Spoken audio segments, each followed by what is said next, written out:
Puji Tuhan, katakan bersama saya orang yang paling dikasihi Tuhan. Aku berdoa semoga saudara baik-baik saja dan sehat-sehat saja, sama seperti jiwamu, baik-baik saja. Amin. Sering kita berpikir jika Tuhan memberikan hukum Taurat untuk standar kebenaran. Apakah benar demikian? Tentu saja tidak. Karena jauh hari sebelum hukum Taurat diberikan di Gunung Sinai, Allah sudah berkenan kepada Abraham, Ishak, Yakub, dan keturunan mereka yang sudah hidup di dalam kebenaran Allah tanpa bantuan hukum Taurat sama sekali. Mereka dibenarkan oleh iman mereka kepada Allah, bukan oleh perbuatannya, dan dengan percaya bahwa mereka sudah dibenarkan untuk selamanya, maka hidup mereka pun otomatis menjadi benar pula. Amin. Kita juga sering berpikir jika itu adalah keinginan Tuhan untuk memberikan hukum Taurat. Apakah benar demikian? Mari kita simak lebih dalam kronologis kejadian saat hukum Taurat diberikan. Apakah benar itu keinginan Tuhan memberikan hukum Taurat, ataukah karena kesombongan manusia belaka? Kita baca dalam Keluaran pasal 19 ayat 1. Kita baca sama-sama. Pada bulan ketiga setelah orang Israel keluar dari tanah Mesir, mereka tiba di padang gurun Sinai pada hari itu juga. Setelah mereka berangkat dari Rafidim, tibalah mereka di padang gurun Sinai. Lalu mereka berkemah di padang gurun. Orang Israel berkemah di sana di depan gunung itu. Ayat 3. Lalu naiklah Musa menghadap Allah, dan Tuhan berseru dari gunung itu kepadanya, beginilah kau katakan kepada keturunan Yakub, dan kau beritakan kepada Israel, kepada orang Israel. Ayat 4. Kamu sendiri telah melihat apa yang kulakukan kepada orang Mesir, dan bagaimana aku telah mendukung kamu di atas sayap Raja Wali dan membawa kamu kepadaku. Amin. Nah, sekarang apa artinya aku telah mendukung kamu di atas sayap Raja Wali? Artinya itu jalur cepat seperti pesawat terbang, bukan kereta biasa. Dengan kekuatan dan kuasa dan mujizat-mujizat Allah tanpa upaya diri orang Israel, Allah telah menunjukkan begitu banyak mujizat-mujizatnya yang selalu melepaskan mereka pada saat-saat keadaan yang genting dan mustahil, termaksud membelah dan menyeberangi Laut Merah. Saat itu Tuhan begitu dekat dengan mereka, siang dan malam selalu bersama mereka. Tuhan berjalan di depan mereka pada siang hari dalam tiang awan untuk menuntun mereka di jalan, dan pada waktu malam dalam tiang api untuk menerangi mereka, sehingga mereka dapat berjalan siang dan malam. Wow, begitu baiknya Tuhan. Amazing grace. Kita lanjutkan ayat 5. Kita lihat penawaran Tuhan kepada orang-orang Israel. Kita baca dalam Keluaran 19 ayat 5. Jadi sekarang, jika kamu sungguh-sungguh mendengarkan firman-Ku dan berpegang pada perjanjian-Ku, maka kamu akan menjadi harta kesayangan-Ku sendiri dari antara segala bangsa, sebab Akulah yang empunya seluruh bumi. Ayat 6. Kamu akan menjadi bagiku kerajaan imam dan bangsa yang kudus. Inilah semuanya firman yang harus kau katakan kepada orang Israel. Nah, Tuhan mengingatkan mereka bahwa kasih karunia-Nya lah yang membawa mereka keluar dari Mesir, bukan kebaikan mereka tapi kebaikan Allah. Nah, saudara perhatikan, kata di Keluaran 19 ayat 5 dikatakan berpegang pada perjanjianku. Nah, perjanjian yang mana? Jelas bukan 10 perintah Allah. Karena pada saat itu belum ada diberikan kepada Musa 10 perintah tersebut. Jadi itu adalah perjanjian berdasarkan kasih karunia Allah kepada Abraham, berdasarkan kepada kepercayaan penuh kepada Allah, kebenaran oleh iman.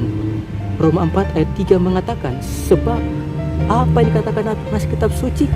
Lalu percayalah Abraham kepada Tuhan, dan Tuhan memperhitungkan hal itu kepadanya sebagai kebenaran. Amin. Jadi sebenarnya Tuhan sedang menawarkan kepada orang Israel untuk melanjutkan, meneruskan dengannya perjanjian yang sudah ada, Abraham Covenant. Perjanjian ini bertumpu pada kekuatan Allah sendiri, Allah yang akan menyediakan segala penyediaannya dan melindungi mereka siang dan malam. Dan malahan Tuhan berjanji akan menjadikan mereka harta kesayangannya sendiri dari antara segala bangsa, dan menjadikan mereka kerajaan imam dan bangsa yang kudus, bangsa besar yang akan menjadi contoh kepada seluruh dunia akan kemuliaan Allah. Wow.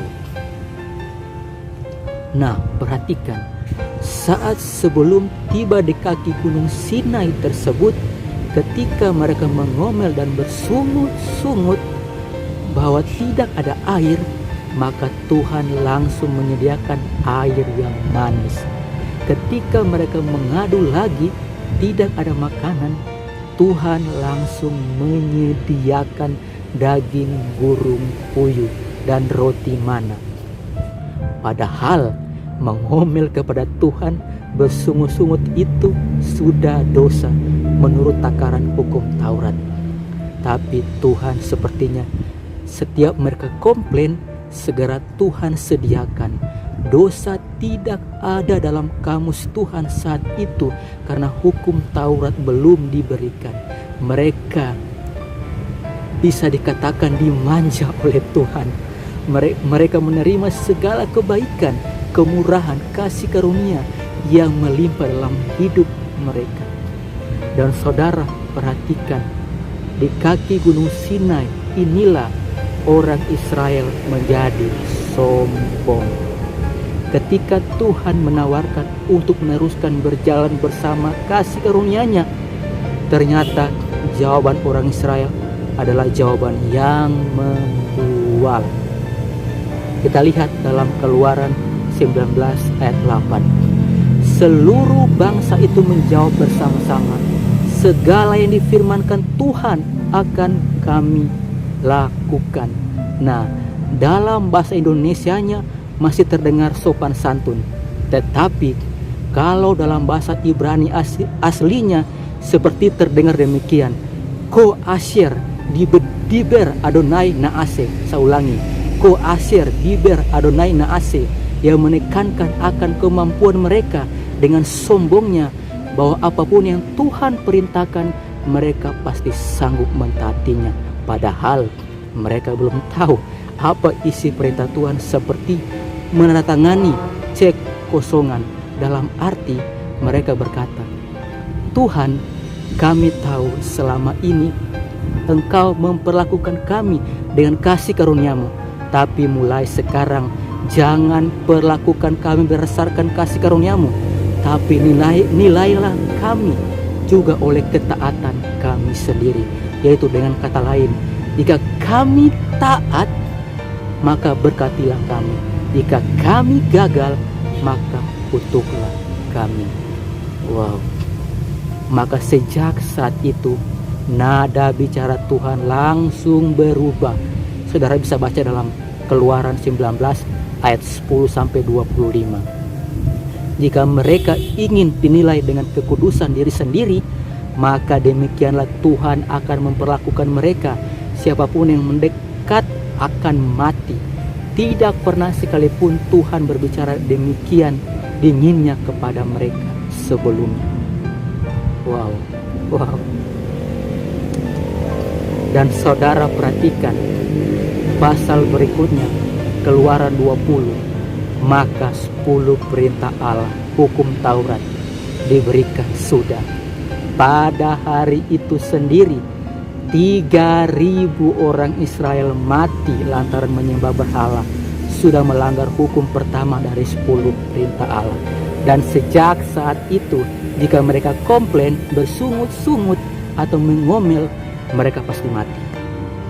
Inilah konsekuensi perjanjian hukum Taurat.